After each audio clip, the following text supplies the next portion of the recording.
अब हम बात कर रहे हैं डाइजेस्टिव सिस्टम की। डाइजेस्टिव सिस्टम निज़ाम हज़्म कहलाता है, यानी वो जिस्म का काम जिसमें वो खुराक को तवानाई में बदल देता है और हमारा जिस्म काम करने के काबिल रहता है।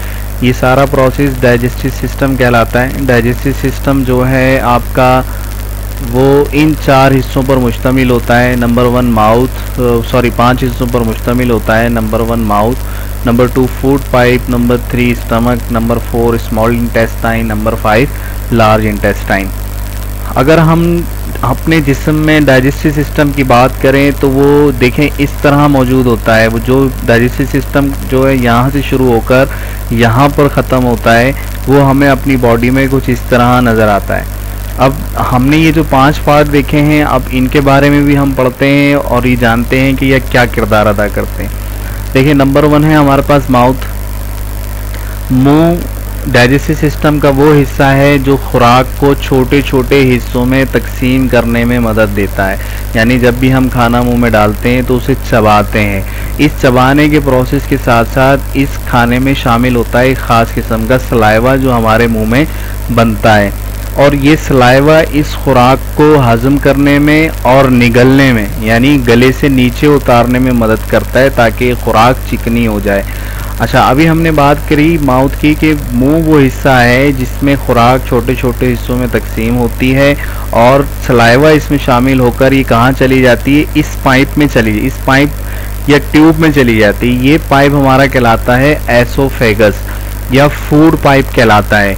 जब तक हम दूसरा निवाला नहीं निगलते तो कुछ खुराक यहाँ मौजूद रहती है, और जैसे ही ऊपर से प्रेशर पड़ता है फूड का तो ये यहाँ से होता हुआ यहाँ पहुँच जाता है। ये हिस्सा जिस्म का क्या कहलाता है, आपका स्टमक कहलाता है। मज़ीद इसको समझने के लिए हम नीचे मौजूद डायग्राम है उसका हम जायज़ा ले सकते हैं। देखिए, हमने कहा कि मुंह के ज़रिए हमारी खुराक छोटे छोटे हिस्सों में तकसीम होकर इस फूड पाइप में आती है। फूड पाइप को हम एसोफेगस कहते हैं। ये एसोफेगस जुड़ा होता है स्टमक से। ये स्टमक क्या है, एक हमारे जिस्म में थैला है। ये थैला हमारी खुराक को हज़म करने में मदद देता है। इस थैले में छोटे छोटे बाल होते हैं, यानी बालों की तरह इसकी अंदर से बनावट होती है जो खुराक को हज़म करने में मदद देते हैं। अब देखें, पहले स्टेज पे तो मुंह से खुराक छोटे छोटे हिस्सों में तकसीम होकर हमारे मैदे तक आई एसोफेगस से। फिर मज़ीद यहाँ खुराक क्या है, मज़ीद छोटे छोटे हिस्सों में तकसीम होकर पेट में, यानी स्टमक हमारी खुराक को क्या करता है, मज़ीद छोटे छोटे हिस्सों में तकसीम करके यहाँ से ये भेज देता है कहाँ, स्मॉल इंटेस्टाइन। स्मॉल इंटेस्टाइन ये जो आपके पास ये नज़र आ रही है, ये स्मॉल इंटेस्टाइन है। ये क्या करती है, ये स्मॉल इंटेस्टाइन को जब ये मैदा यहाँ से खुराक को भेजता है तो यहाँ से जो हमारे पास पित्ता है, जिसको हम क्या कहते हैं, पित्ता कहते हैं, बाइल जिसको कहते हैं, यहाँ से ख़ास किस्म का लिक्विड इसमें शामिल होता है खुराक में, जो हमारी कहाँ से, मैदे से होकर यहाँ पहुँची होती है। अब ये ख़ास किस्म का लिक्विड यहाँ मौजूद खुराक में और भी चीज़ों को हज़म कर देता है जो हमारे जिस्म के लिए मुफीद होती हैं। तो अब मैं दोबारा से आपको कहूँ कि जो हमारा डाइजेस्टिव सिस्टम मुंह से शुरू हुआ था, यहाँ से हमने छोटी छोटी खुराक को तकसीम करके हिस्सों में यहाँ पहुँचाया फूड पाइप में, फिर यहाँ से ये हमारे मैदे में पहुँचा। यहाँ ये मज़ीद छोटे हिस्सों में तकसीम होता है और कुछ चीज़ें यहाँ जिस्म में जज्ब हो जाती हैं, और जो चीज़ें जज्ब होने से रह जाती हैं उन्हें ये मैदा भेजता है स्मॉल इंटेस्टाइन में, और ये स्मॉल इंटेस्टाइन में बाइल यानी हमारे पास जो पित्ता है वहाँ से कुछ रतूबत इस जगह से शामिल होती है। रतूबत से मुराद ख़ास किस्म का तेज़ाब जो खुराक में मौजूद चिकनाहट वगैरह ख़ास तौर पे उसको हज़म करने में अहम किरदार अदा करता है। तो ये स्मॉल इंटेस्टाइन भी क्या करती है, इस स्मॉल इंटेस्टाइन भी हमारे पास क्या करती है, खुराक हज़म करने में किरदार अदा करती है।